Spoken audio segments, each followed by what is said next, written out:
Welcome to the Week in Review. It's Sunday, July 12th, 2026. We have a PLE kind of coming this week in the Saturday night main event in Madison Square Garden. So I would expect that given the venue, this will probably be a more eventful Saturday night main event than the typical one is, just given the fact that it's in Madison Square Garden. So that doesn't mean we'll get some epic return or some shocking revelation, but I would anticipate something bigger than normal is going to happen, whatever that may mean to you. But it has to. It's Madison Square Garden. They got to justify the exorbitant price tag somehow. So we'll talk about that a little bit. The preview and prediction show for that is coming later this week, as well as some other stuff, some nostalgia, some of your SmackDown main event, and Raw review is going to be coming to you this week too. So full week along with the mailbag, kind of blended in with the preview and prediction show for Saturday night's main event. But here we are. It's the middle of July and summer's rolling along. Hope yours is going well, unless you're in the southern hemisphere, in case that matters. But if you are, then summer is kind of irrelevant right now because you're in winter. But let's talk about something right off the top. And that is the new United States Championship, not champion. Trick Williams is still your United States champion, but he has taken the United States Championship, or Creative has, somebody has, and they have added to it. Not a nameplate, but rather fur. Yeah.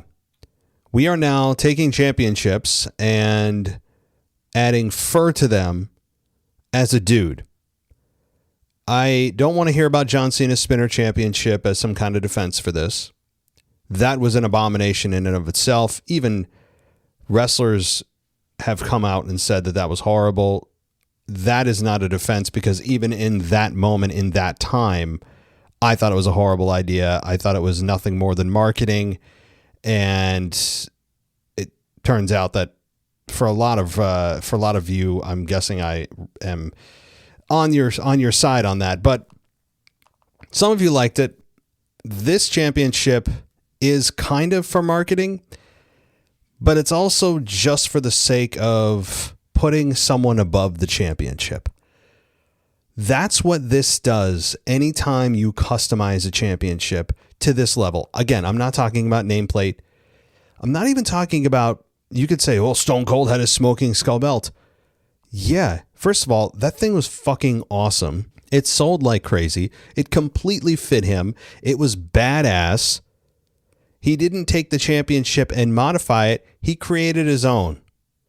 And to a lot of fans, that championship meant more than the actual championship that he held prior to that, prior to him customizing it and making his own version of it. And there was even a whole PLE about him getting that championship back from The Rock after he won it at WrestleMania 15. And then there was backlash. Nonetheless, my point about this is that when you do this, it tells the fans, or it should tell you, that you're above the championship. Again, I think it looks like crap. I wanted to start off with this because I wanted to allow myself enough time to talk about it. Doesn't mean I don't think Trick Williams is a star and in the process of becoming a bigger star. I'm still not a fan of Little Yachty. I think he has some work to do.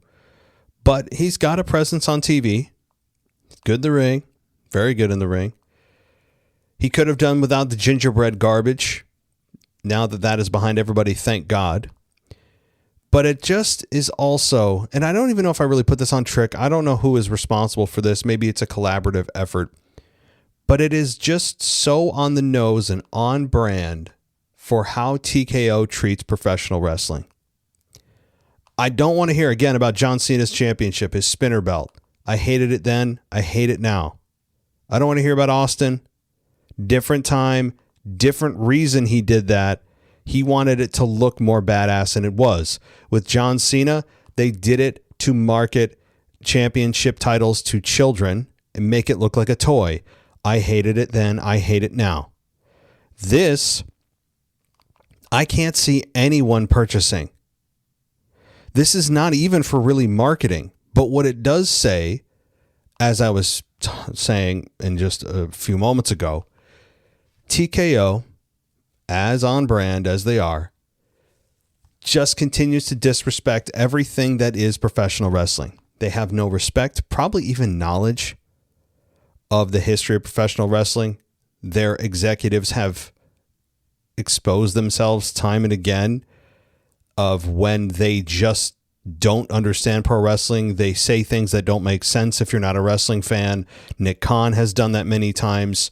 Ari Emanuel has done that.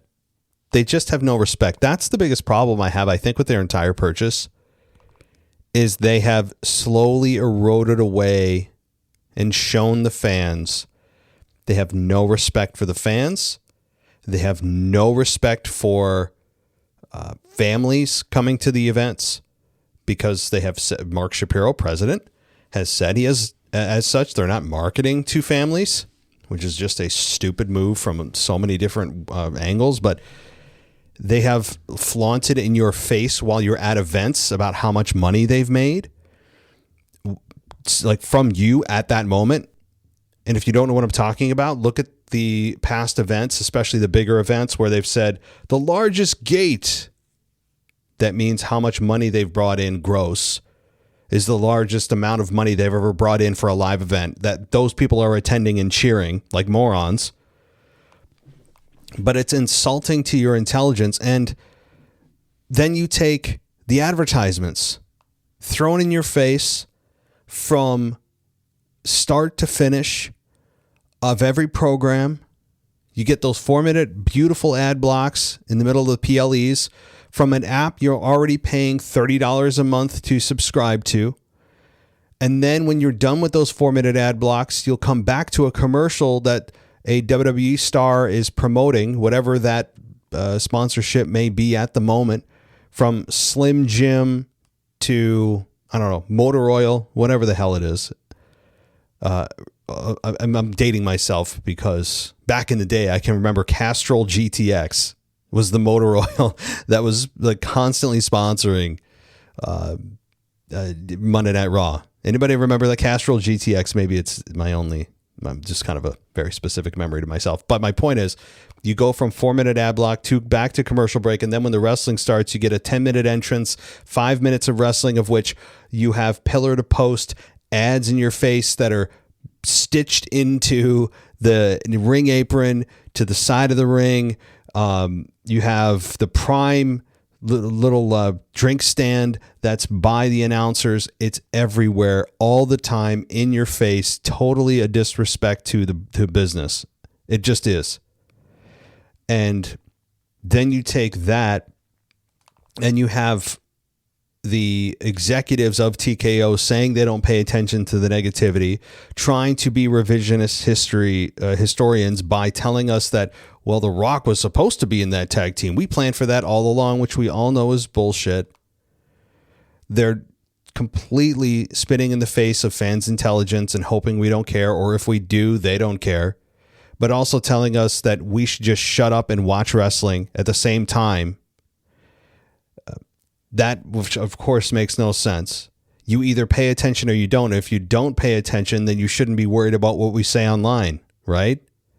But we all know they're bullshitting us. So you know they're online looking at the trends. They have teams of digital teams that are dedicated to posting content, reviewing trends, reporting back up the chain. Of course they do. But then they tell us to just be quiet because they're worried about their public image to the people that aren't the wrestling fans that have a monetary investment in WWE, like their sponsors, like Wall Street, that you don't have to be a wrestling fan to invest in the company. And that's exactly what they're worried about, is the wrestling fans tarnishing their visuals, their optics to the investor, to the sponsor, who don't have to be wrestling fans, again, to invest, which is why they're telling us to shut up and why they're telling us they don't respond to negativity. We're being used as pawns, telling us that our opinion essentially doesn't matter. It only matters when it's the right pre-approved opinion. And then you have later down the line, before WrestleMania 42 this year, they had us tell. I guess there was a post where TKO did publicly say, I forget on what platform, but it was a public statement by TKO saying that they are the ones who are in control of creative. And yet Triple H is getting all the heat from fans, which is why he stopped appearing on the post shows, because he couldn't take the heat, or TKO execs didn't want Triple H to look bad with all the chants in the background. It's a complete and utter disrespect to the fans. They have been disrespectful to the industry of pro wrestling, to its legacy, shoving in constant celebrities into storylines that don't belong, which tells you they're not about giving us a great story. They're about trying to get as much exposure and crossover from whoever the celebrity is to watch pro wrestling, which of course is not the way you get people to watch. It's just a consistent stream of insulting evidence and efforts by the company against the fans. And yet we are the ones funding them, but not the primary funders. People think we are, and we're not. Despite all the merchandise that we purchase, all of the subscriptions that we buy, all of the tickets that we purchase to go to these events, we are actually not the primary source. The primary source are the media rights, the ESPN deal, the Netflix deal, the sponsorships. Those are the primary income sources. But the reason that they do pay attention to us is because we can have an effect on them. As I just said earlier, we can have an effect on them by making them look bad to the general public. And that's why they're telling us they don't pay attention to it. It's because they think they can't afford to, and they can't. So I didn't expect to start off the show like this. I went from the terrible title, but it's really just, to me, a microcosm of the larger issue with TKO. At least under Vince McMahon, you had respect for the industry, tradition, heritage, lineage, from the championships to at least most of the time, respect for the fans and their intelligence. Vince obviously was not, towards the end, very sharp in his storytelling. It was very chaotic backstage. We know that without even being there. But there was at least a certain base level of respect that we got as fans that is now gone. So, all right, let's move on. I'll get to as much as I can here on the Week in Review. But if you want to join me ad-free, you can at patreon.com/WWE podcast. It is interesting to note, if you see the main event, Saturday night's main event, the poster for it, the main poster is Danhausen. So I guess he'll make an appearance in some form or fashion. He won't just be backstage electrocuting people and playing Dr. Frankenstein, but he'll be there, I'm guessing, live and in action. So Danhausen, it's a pretty big deal. I mean, think about the disastrous debut. I mean, it was just horrific. What was it? Survivor Series? Embarrassing.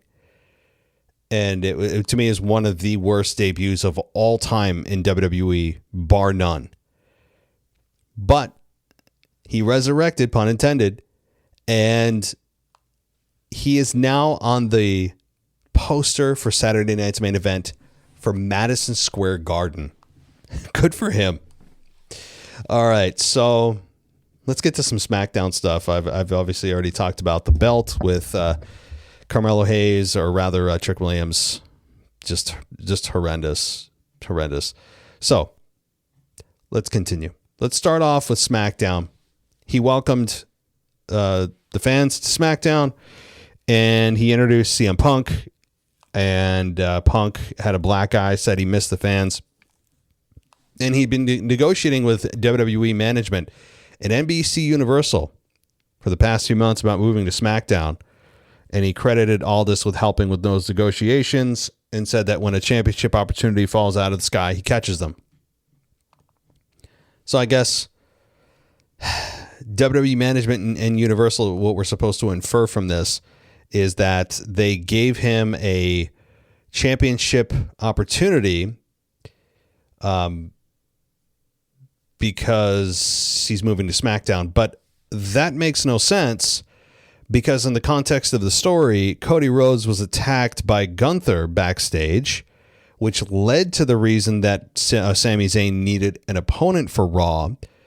And also, if CM Punk was negotiated to go to SmackDown, then why was he on Raw ready to go to face Sami Zayn? He would have been on SmackDown. So either that is the longest line of coincidental events in the history of mankind, or of course, this is just a very, very weak surface level of excuse for Punk getting an opportunity at the title. Now, I will say, before I tear this open, that this at least is a reason. I appreciate them giving us a reason. Too often things just happen with no explanation, even really big things. So while the bar is low and we should not accept this as satisfactory, it at least is an acknowledgement that, hey, how the hell did Punk get a championship match? Oh, well, he negotiated with NBC Universal and WWE management for a few months about moving to SmackDown. Well, again, would it really take a few months to come to that determination? Even if this is true, which of course it's not in real life. But even if this is true, why would it take 3 months to negotiate this? This is I could come up with this in 4.5 minutes or less, probably 4.5 seconds. Oh, you want to go to SmackDown? Okay, cool. Well, if I go to SmackDown, I want an opportunity at the title.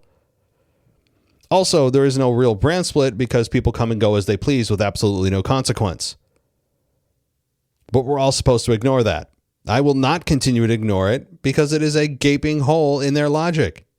Sorry, guys, I'm on one of these rolls tonight where the feedback on Spotify or wherever is going to be, he hates wrestling. Why does he even watch? Okay, let me just say this to address those people right now very quickly. You can criticize something out of love and passion for it because you know how good it can be or how good it has been, and you want it to return to form. And sometimes some of the suggestions and criticisms I provide have a very simple solution. Not saying they all do. A lot of times I don't even provide solutions, but I can point out the problems. And I can point out ways occasionally to fix them. So, wanted to say that. So, just because you complain about something all the time doesn't mean you necessarily hate it. If you truly hate something, you're just not going to make it a part of your life at all. You're just not. All right. One thing about Punk too, there's a story coming out that he did not acknowledge or pay attention or make time for a fan in a hotel lobby. I didn't get too much into this, but let me just say this. In Punk's defense, he is under no obligation to talk to every single person that wants to talk to him. Just like you or I, we are under no obligation to go out and talk to everybody that wants to talk to us. We're not. Now, Punk is in the limelight. He's voluntarily in a profession that gives him 1,000,000 times more exposure than the average person. This is something that comes with the territory. But the fan, from what I understand, was not harassing Punk, going to his door, trying to get in his room, anything like that. It apparently happened in a hotel lobby and Punk just blew him off. To that I say, so what? Who cares? And you know what? If this event didn't take place in 2026, we would have never known it happened. What do I mean by that? How many of these interactions do you think happened prior to everyone having a high definition video camera in your pocket to make sure that you have a platform for millions of people to see? Those mediums didn't exist 15, 20 years ago. Those were just in its infancy. And now everyone has got the access to scream it from the rooftops. These things, it's not new. These interactions, or lack of in this case, are not revolutionary. They're not unique. The only difference is they're being recorded. They're being documented. That's the difference. So I don't blame Punk for it. Unless more of the story comes out that I'm not aware of. Who cares? Too bad for the fan. I mean, it's too bad. Yeah, it sucks. It sucks. You know, if you see somebody that you recognize that's famous and you want to make time, what if he's on his way to go see a loved one that's in the hospital? What if he's just feeling really crappy? He's having a bad day, like we all do. Okay, so why is he going to be making time for you again? He doesn't even know you. Doesn't know who you are. So that, yeah, I just wanted to bring that up. Because I know that right now that piece of footage is going viral with some kid and his mom. And all right, moving on. So Punk said he's not like other wrestlers or champions. He said he would wrestle on television and defend the title every chance he gets. God almighty, even CM Punk's not immune from this. Here he goes again, complaining about something else. When are we going to hear it? And like, what's the cutoff here? Is there anyone immune from having to give this stump speech? That the minute a champion who's a babyface wins a championship, they have to declare that they're going to defend the title all the time? And I'm not going to go through the logic of why it makes no sense, but it makes absolutely no sense. It's completely counterintuitive to want to defend the title all the time if you're a good guy. It makes you look foolish. It disrespects the championship and on and on and on and on. I've already gone over this. But if anybody wants more of an explanation, what are you talking about? That's a stupid reason. Send an email to me and I'll explain it more in my mailbag. Mailbag at wwepodcast.com. So, this stump speech about the idea of wanting to defend the title all the time. I'm not like other wrestlers. Oh, you know, except every other babyface champion on the men's and women's side that says the exact same thing you do. Oh, yeah, well, other than that, sure, you're not like anybody else. I hate it. And I'm not putting this on Punk's lap, but I figured maybe he'd be the one guy that is exempt from this requirement. Okay. It's just fucking stupid, and I hate it. I hate it so much. Okay. Punk said he, where is it? Oh, that if anyone backstage thinks that he has something that belongs to them, come and get it. He's going to defend the title with his blood, sweat, and tears, and he'll do it all for the fans. I mean, if this wasn't CM Punk saying it, this would be a really bad, I think, bad first speech. It's just a pandering mess. Punk said he heard what Sammy said to him on social media, and he'd give him a shot.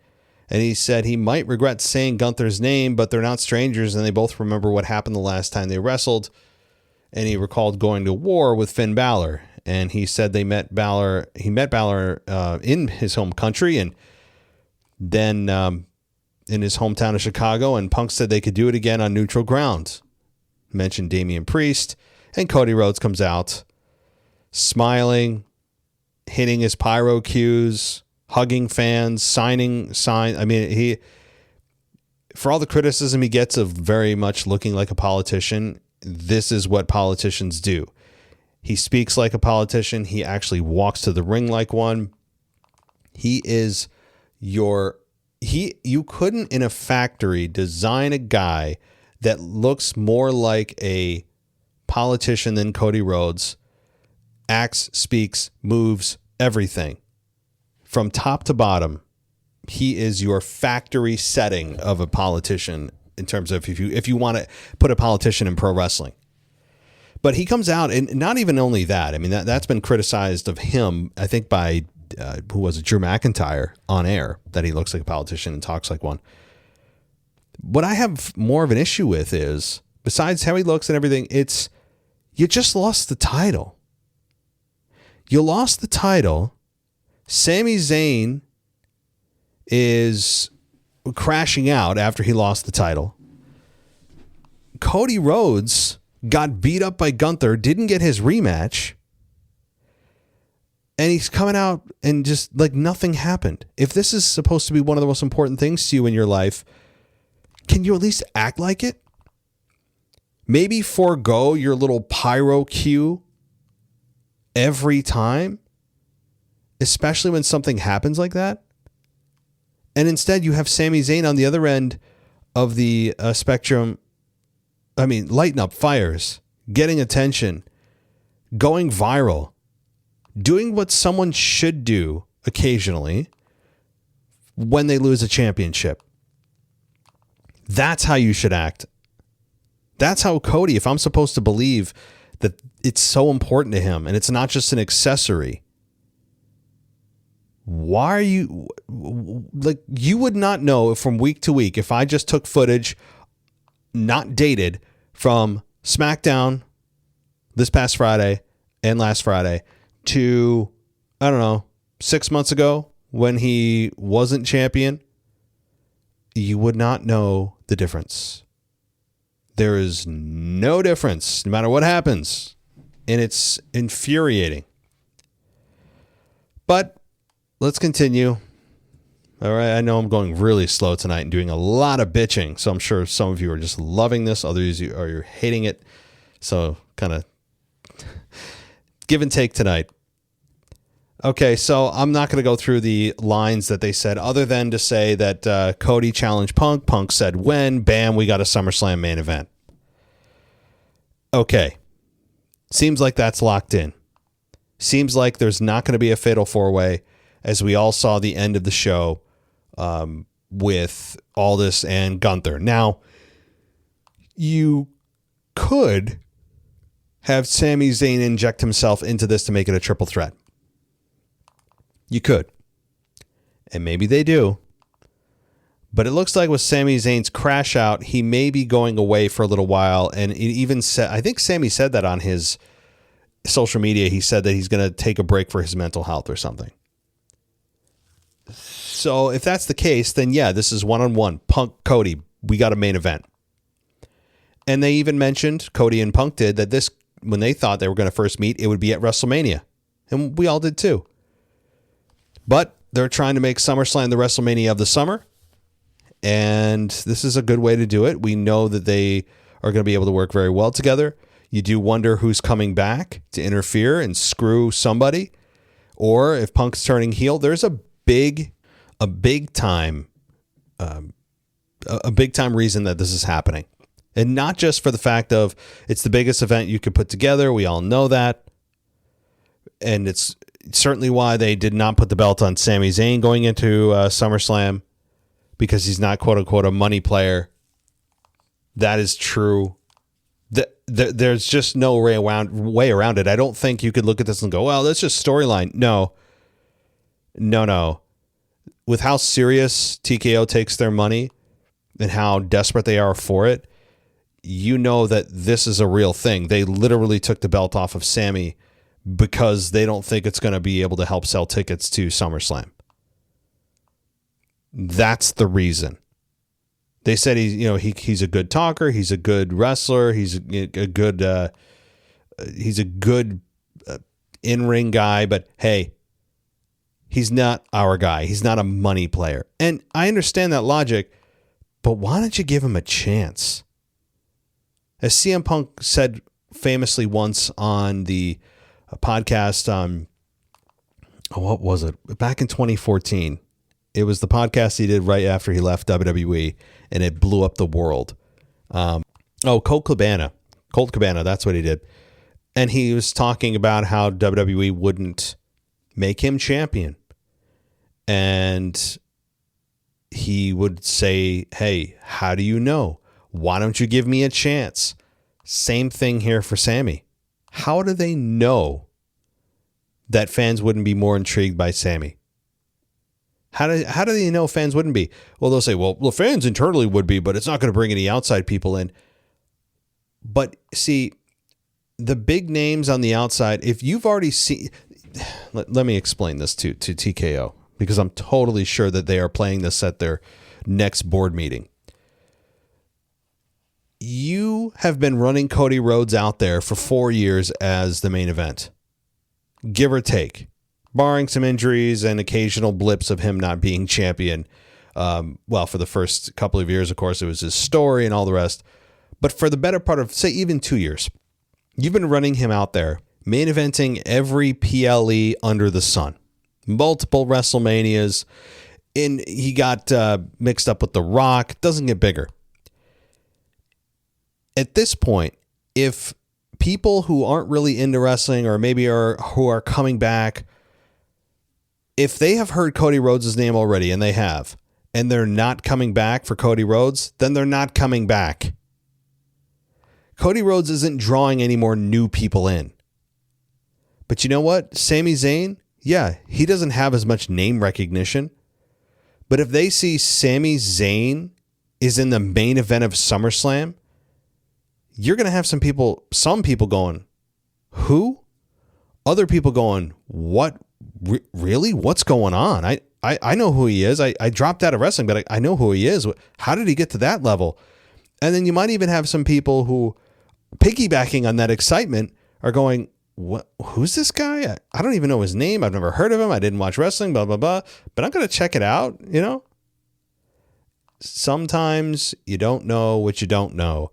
And I understand they went the safe road, but I don't think they would have lost anything by putting Sami in this position to challenge for or defend the Undisputed Championship at SummerSlam. All right, let's move on. This is a snail's pace of a show. I apologize, guys.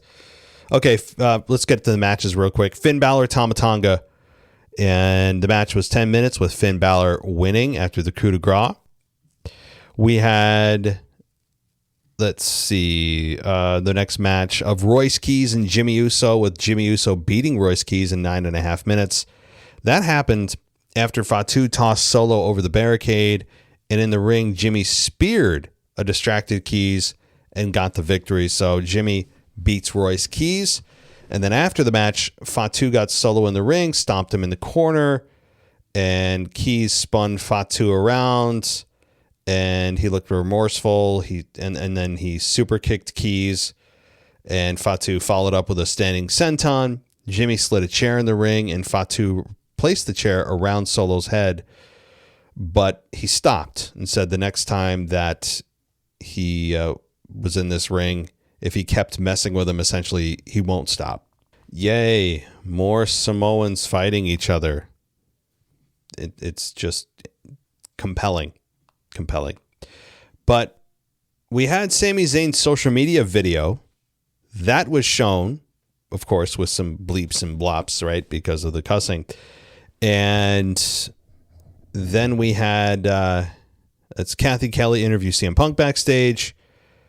And we then had Jade Cargill versus Alexa Bliss. That match went 7 minutes, with Jade beating Alexa after she hit a pump kick and hit Jaded. After the match, Jade grabbed the chair, and then Charlotte hit Jade from behind.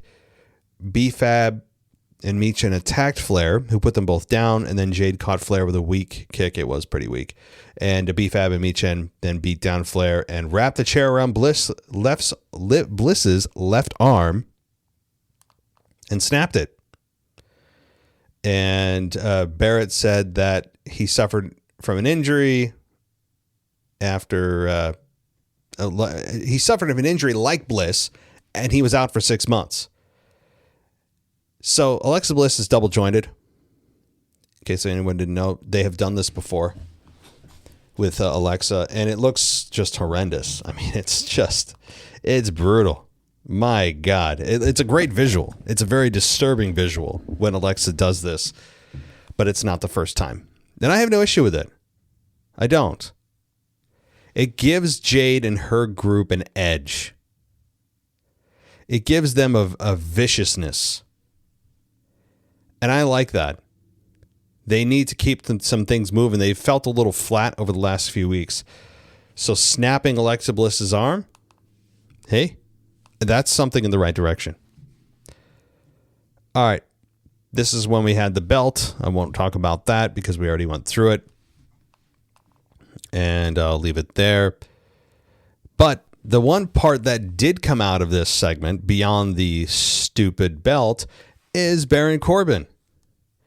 Baron Corbin attacks Trick Williams attacks Little Yachty, hits End of Days, and the crowd chanted "Holy S." Why?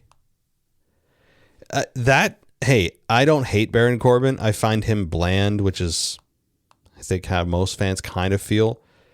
He's not great. He's not bad. He's just kind of there, and doesn't evolve very much. But the Holy S chant was not warranted, because not only is he not big enough of a star to warrant that, but also, have you not been paying attention to social media at all? And this is the worst kept secret over the last month or so. You can't tell me you didn't hear it. And there was a lot of people chanting "Holy shit." Nonetheless, I mean, that's great for Corbin. Makes him feel like, hey, I got him. And he probably got the only collective of people that weren't on their phones for the last 4 weeks. But good to see him back, I guess. It's a familiar face. He has name recognition. I do wonder what the hell they're going to do with him, though. So, okay, he'll try to capture the United States Championship for a little while. But my gut feeling is he's probably not going to win it. Trick Williams is a star in the making. They are centered around youth right now. Trick Williams, while his support and crowd reactions have leveled off or declined a little bit, he's still one of the focal points of the company. One of the stars of the future. And I don't think him losing clean to Baron Corbin, or even losing at all to Baron Corbin and giving him the belt, would make any sense. Even though typically a returning guy or gal does get a bit of a boost, I don't think it's going to happen in this case. So then we get the finish of the show, which was not a match. It was not a match. It was it was Gunther and Aldis. Aldis decides, hey, I'm not changing the main event. It's Cody and it's Punk for the Undisputed Championship at SummerSlam. You're out. And that's what did it. That's what made Gunther snap. He attacks Aldis, puts him in a headlock, beats him down, roughs him up pretty good. And we're off to the races. Here we go. Aldis, Gunther at SummerSlam. Now, if anybody could have predicted that, coming off of Gunther's victory against John Cena last December,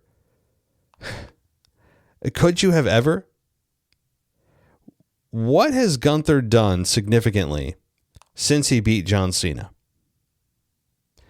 What has he done? We didn't get the match that I think all of us really wanted, which was Gunther versus Brock at SummerSlam in Minneapolis, but that didn't happen. They may be waiting for WrestleMania for that. That's also still very, very possible. But, I mean, Gunther has had a really, really weird career arc since John Cena. So we will have to see what he does. But if you told me that Gunther would be having a match with Nick Aldis at SummerSlam, I would have put a lot of money against you. So I do wonder too, they do this planning, and they should do the big planning for the big PLEs. What were they thinking in December? If I was to poll anybody in the office, anybody in creative, about where Gunther would be placed on the card and who he'd be facing at SummerSlam of this year, and I would say, hey, just take a wild guess or where you think you're going to go, I would love to see those answers then and now. Now, nothing against Nick Aldis. I'm really not trying to disrespect him.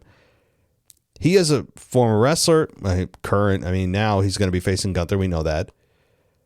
He fits the role. Excellent GM. I love the way he delivers his lines. He has a great vibe. A+. But he's not exactly a force to be reckoned with in the ring. He's not exactly a big star that would and should headline a PLE with Gunther. Not yet. I also don't know how often Nick Aldis is going to step inside the ring. Is this just a one-off? Is this a test case? I don't know. I would think it's just a one-off, but maybe he catches fire. Maybe he has an excellent match with Gunther. Maybe they decide, hey, Nick, you want to hang up the suit for some boots? And maybe they go that road. We will have to see. Many of us who have never seen Nick Aldis till he popped on the scene as the SmackDown GM have never seen him work. If you haven't, you can go Google it or YouTube it. I think they'll have a good match. I do. I just don't want Nick Aldis taking Gunther to the limit. I know they'll give him some hope spots, but Gunther should just plow through him. He shouldn't have a GM come anywhere near close to beating him. But you know that's not their style, and they will have it. Watch. You know you're going to even have Nick Aldis kick out of a finish. That's going to happen. Again, no disrespect to Nick, but that's not his character. That's not who he has been built to be. He's got an incredible physique. Nick Aldis is in incredible shape. He has, despite the fact not gotten a lot of reps in the ring over the last 2 years as SmackDown GM, still has been killing it. And he's been putting in the work, let's say that. But in storyline context and hierarchy of characters and who should beat who and how often and how close someone should take the other one to the limit, Nick Aldis is on the other end of the spectrum of Gunther. But again, I'm not going to lose my mind over it because I like him. I like Nick. I like Gunther.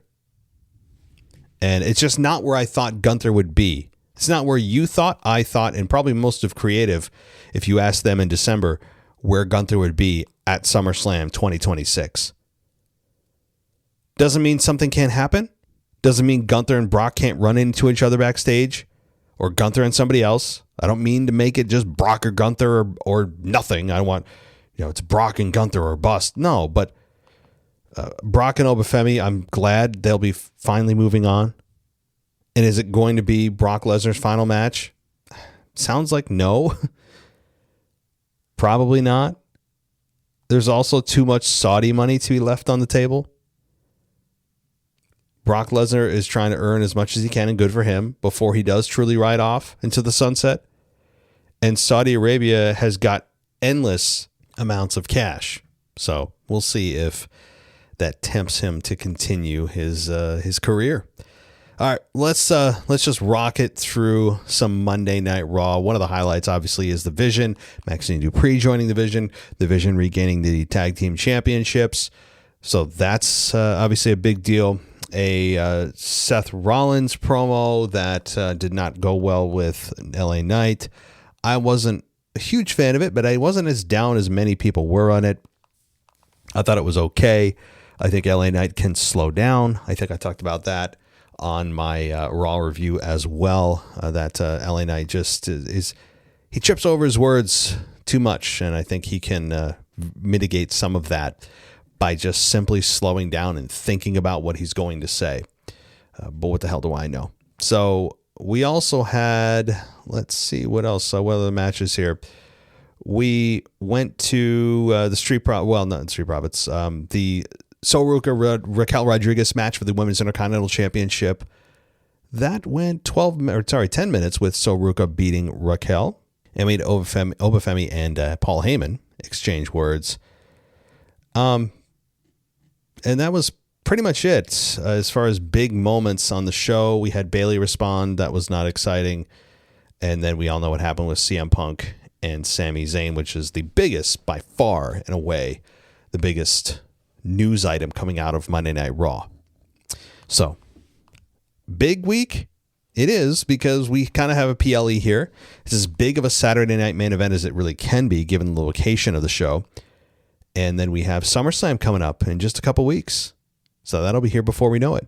If you guys have any questions, email me, or you want to complain about me or the show, or talk about things you like and don't like about wrestling, you can do that. Mailbag at www.podcast.com, and also go ad free at patreon.com/WWE podcast. Everybody, thanks so much. We'll be back almost daily this week with a new show preview, predictions for Saturday Night Main Event, SmackDown, Raw, and some retro stuff. Take care, guys. Thanks for listening to the WWE Podcast. Don't forget to subscribe on your favorite podcast app so you don't miss a show, or head to WWEpodcast.com. And for all of these shows ad-free, head over to patreon.com/WWE Podcast. Until then, we'll see you next time.